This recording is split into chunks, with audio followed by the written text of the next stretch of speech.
कळवण तालुक्यातील सप्तशृंगी गडाच्या पायथ्याशी असलेल्या मोहदरी आश्रमशाळेमध्ये घडलेल्या एक धक्कादायक घटनेनं संपूर्ण महाराष्ट्र आदरलाय. इयत्ता 9वीत शिकणाऱ्या एका अल्पवयीन विद्यार्थिनीनं बाळाला जन्म दिल्याची धक्कादायक आणि काळजाचा थरका उडवणारी घटना समोर आली असून या प्रकारामुळे आदिवासी विकास विभागाच्या देखरेख व्यवस्थेवर गंभीर प्रश्न उपस्थित झालेत. या घटनेनंतर परिसरात खळबळ उडाली असून पोलिसांमध्ये गुन्हा दाखल करण्यात आला. संबंधित विद्यार्थिनीशी संबंध ठेवणारा आरोपी देखील अल्पवयीन आणि तिचाच नातेवाईक असल्याची माहिती समोर आली आहे. त्याला बाल न्याय व्यवस्थेनुसार बाल सुधारगृहामध्ये पाठवण्यात आल्याची माहिती आदिवासी विकास विभागाचे अप्पर आयुक्त दिनकर पावरा यांनी वेद न्यूजला दिली. आदिवासी विद्यार्थ्यांच्या शिक्षण, आरोग्य आणि सुरक्षिततेसाठी शासनाकडून मोठ्या प्रमाणामध्ये निधी उपलब्ध करून दिला जातो. आश्रमशाळांमध्ये विद्यार्थिनींच्या आरोग्य तपासणीसाठी विविध सुविधा उपलब्ध असल्याचा दावा केला जातो. मात्र मोहनदरी आश्रमशाळेमधील या घटनेमुळे या यंत्रणेच्या प्रभावी अंमलबजावणीबाबत अनेक प्रश्न निर्माण झालेत.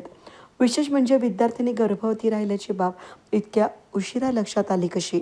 विद्यार्थिनींच्या आरोग्य तपासणीची प्रक्रिया नेमकी कशी राबवली जात असते? त्याचबरोबर संबंधित जबाबदार अधिकारी आणि कर्मचाऱ्यांच्या भूमिकेची चौकशी होणार का, असे अनेक प्रश्न आता उपस्थित होत आहेत. शासकीय आश्रमशाळेमध्ये दर महिन्याला विद्यार्थिनींची मासिक पाळीबाबत वैद्यकीय तपासणी केली जात असते. असे असताना देखील मोहनदरी आश्रमशाळेमधील विद्यार्थिनी गर्भवती राहून थेट प्रसूत झाली. ही बाब आश्रमशाळेतील वसतिगृह अधीक्षक मिश्रा आणि मुख्याध्यापक अनिल आहिरे वैद्यकीय अधिकारी यांच्या लक्षात आले नाही म्हणजे विशेष आहे. या घटनेतील प्रसूत झालेली विद्यार्थिनी आणि संबंधित आरोपी हे दोघेही कळवण तालुक्यातील रहिवासी असल्याचं समजतंय. या प्रकरणात आश्रमशाळेतील संबंधित अधिकारी, कर्मचारी आणि व्यवस्थापनाची सखोल चौकशी करण्याची मागणी विविध स्तरांमधून होते. दोषी आढळणाऱ्यांवर कठोर कारवाई करण्यात यावी अशी मागणी नागरिकांकडून केली जाते. या गंभीर घटनेची दखल घेत आदिवासी विकास विभागाचे अप्पर आयुक्त दिनकर पावरा यांनी खेद व्यक्त केला असून प्रकरणाची सखोल चौकशी सुरू असल्याचं सांगितलं.